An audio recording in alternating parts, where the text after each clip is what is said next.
Hi there, this is Joanne from TrueAuthenticPower.com from Tapping.me, and I'm also the creator of the program Catapulting to Confidence. I wanted to do an audio today to kind of ease the pain of loss and changes that are difficult, intense stress, all that kind of stuff, because I think sometimes there's a big misunderstanding of how to react, how you're supposed to be, what's the norm, how do humans just react to pain, all that kind of stuff. The reason I wanted to do this is because recently I have been around two different people, both of who I've known for a long time, and they're both going through a very, very stressful time. One is surrounding some pet anxiety and having to put their pets down, and another one is that her partner is having challenges that are very stressful. Now, whether or not this is about health-related, work-related, love-related, just hear the underlying energy of things. Some people think that when you go through very stressful times, you're just supposed to get out of it as soon as you can, raise your vibration, think a different thought, and change the words. And that can work in some situations. But when the scale goes up to a more severe, to a more intense, to a more, dominant, you can't even think about anything else. It's very hard to do that. I'm not opposed to changing the words, getting your vibe up and all that. I think it's very important. But sometimes there's an interim step that will help you get there even faster. So what am I talking about? When you are in a trying situation and you're trying to look the other way, be better, be nicer, you're in resistance of what is actually going on, and it will make it 10 times worse. So sometimes it's a good thing to go into those negative feelings or that negative emotion or that hard sadness or whatever. But what I'm suggesting is not just to go there and think. I'm suggesting go there and tap.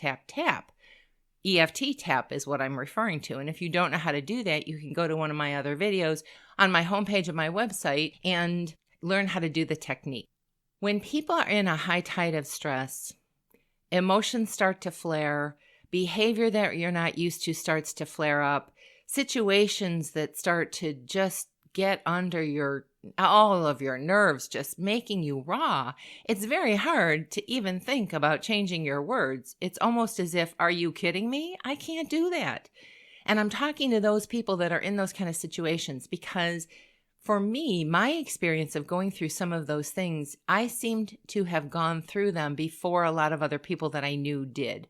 And I'm not talking just high tide stress with work or love or whatever. We all kind of experience that at different times, and that's pretty common. What I am talking about, though, is the high tide of when you can't seem to fix something, or the problem lingers, or you don't see a way out, or it's just got you in such a grip.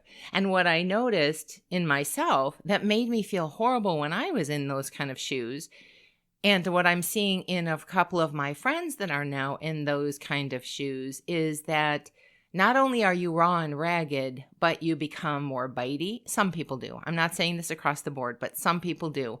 We become people we're not used to being, short-tempered, say things we don't necessarily mean, bitey, curt, short, all those kind of, I can't take this anymore kind of reactions.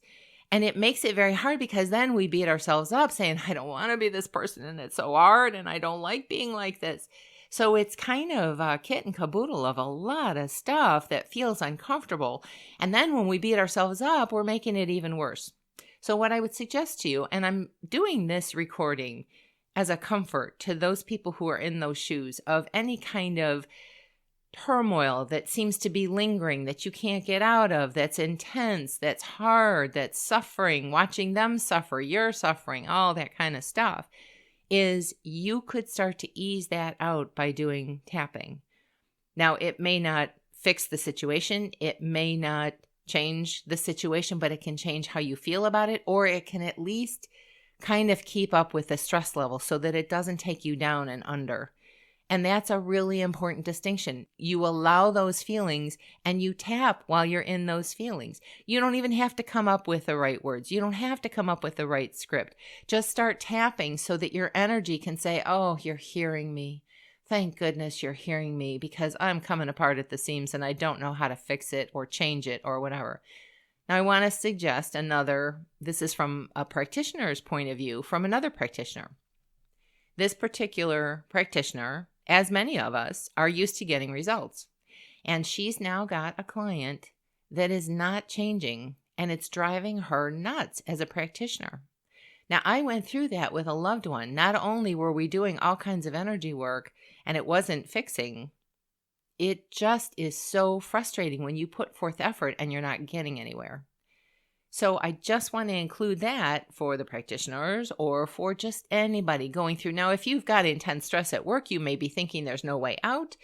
If somebody is rejecting you, you may be thinking this pain will never end.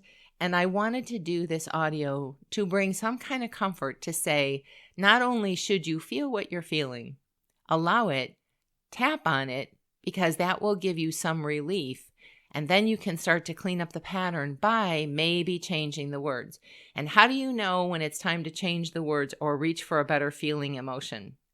When it starts to become easier, you'll know, because it will feel like, oh, I can finally do this. I can finally feel better. I can finally, accept that, yes, I can change the words and I'm not in total, it doesn't feel right. It doesn't feel good. I'm in total resistance.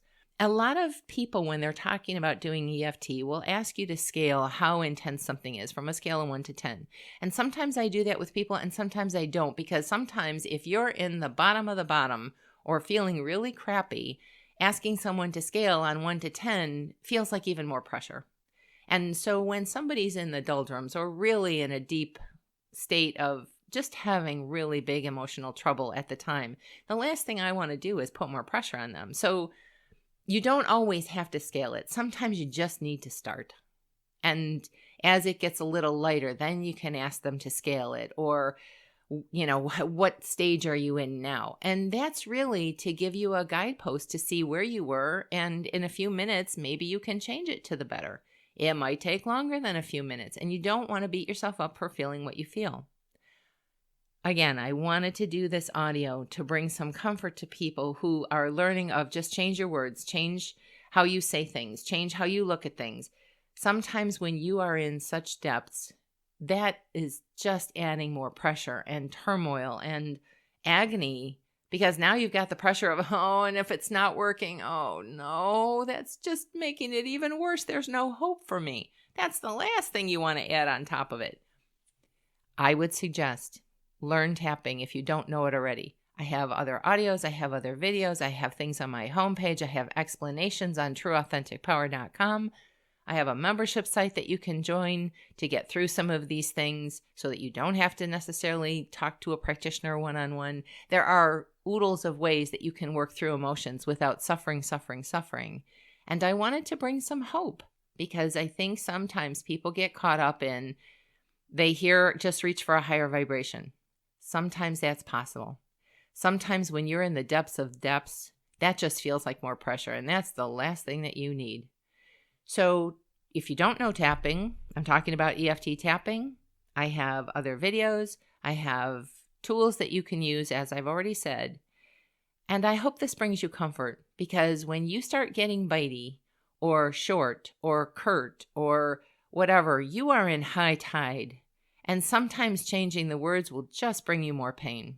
But you do have a tool known as EFT tapping that you can start to lighten that load.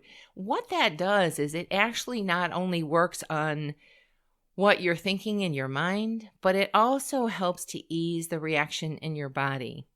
When you are just talking about a problem and not doing EFT, you're actually reinforcing the problem. When you are talking about a problem and doing EFT, you are starting to release the energy. That's why it's such an effective tool, especially when you're in the depths of depths, because it can start to give you some hope. Now, doing all that on your own when you're in the depths can really be a challenge. I found it, and I'm an EFT practitioner for a long time now.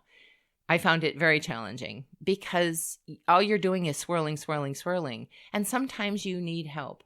Sometimes you can do it on your own, but sometimes you need help, and that's okay too. I hope this helps. I hope it brings you a little comfort. I hope it says to you, it's okay to feel what you feel. Don't ignore it. Don't try to shut it down. Don't pretend it doesn't exist. I'm not talking about swirling in negativity nonstop and just talking about it. I'm talking about lifting it out, and you can do that with EFT tapping. If you think this will help somebody else or maybe bring some comfort to someone else beyond you, maybe to some friends or family, so that they can kind of, oh, there is hope and there is a different way. And how do I do it? I don't know. So sometimes you need a little boost or a little explanation or someone who has been through it, which I have, to give you some of the inside scoop once you get beyond of how the process looks, how it goes through. You might become very cranky and crabby. And that's just saying, oh my goodness, this is not the vibe I want to be in. You already knew that, but how the heck do you get out of it? Well, here you go. I hope some of this helps. Share it with other people. Subscribe to my channel. If you have a question about how to change something, how to fix something, you can drop me an email, joanne@trueauthenticpower.com. Check out my website. I just want people to have an easier ride than sometimes they do. Because when I hear people suffering, I'm thinking, oh, if they only knew. If they only knew there was an easier way to move through that, to get past that, to live a more enjoyable life. I wish you well, and until our paths cross again next time, bye-bye for now.